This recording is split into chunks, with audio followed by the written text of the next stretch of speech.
Police મહાનિરીક્ષક Shri Chirag Kordia સાહેબ, સરહદી range Bhuj તથા પોલીસ અધિક્ષક શ્રી વિકાસ સુંડા સાહેબ, પશ્ચિમ કચ્છ ભુજ તથા નાયબ પોલીસ અધિક્ષક શ્રી રવિરાજસિંહ જાડેજા સાહેબ પ્રોહિબિશન અને જુગારના સફળ કેસો શોધી કાઢવા માટે સૂચના આપેલી હોય જનવય ભુજ શહેર બી ડિવિઝન પોલીસ સ્ટેશનના પોલીસ ઇન્સ્પેક્ટર શ્રી જે.કે. મોરી સાહેબના માર્ગદર્શન હેઠળ ભુજ શહેર બી ડિવિઝન પોલીસ સ્ટેશનના પોલીસ કોન્સ્ટેબલ શ્યામ વિશ્રામ ગઢવી નાઓને ખાનગી રાહે સચોટ ભરોસાપાત્ર બાતમી મળી હતી કે ચાકીવાડી મસ્જિદ પાસે આવેલ ચોકમાં ગંજીપાના વડે પૈસાની હાર જીતનો જુગાર રમાડે છે, જે અંગે પોલીસ સ્ટાફ સાથે બાતમીવાળી જગ્યાએ રેડ કરતા આરોપીઓ જુગારના મુદ્દામાલ સાથે મળી આવ્યા હતા, જેઓ વિરુદ્ધ કાયદેસરની કાર્યવાહી કરવામાં આવેલ છે।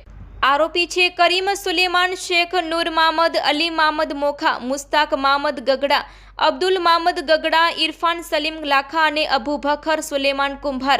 આ 6 આરોપીને પકડી પાડવામાં આવ્યા છે। તેમની પાસેથી રોકડા રૂપિયા 10,350, ગંજીપાના નંગ 52, આમ કુલ કિંમત રૂપિયા 10,350નો મુદ્દામાલ કબજે કરવામાં આવ્યો છે।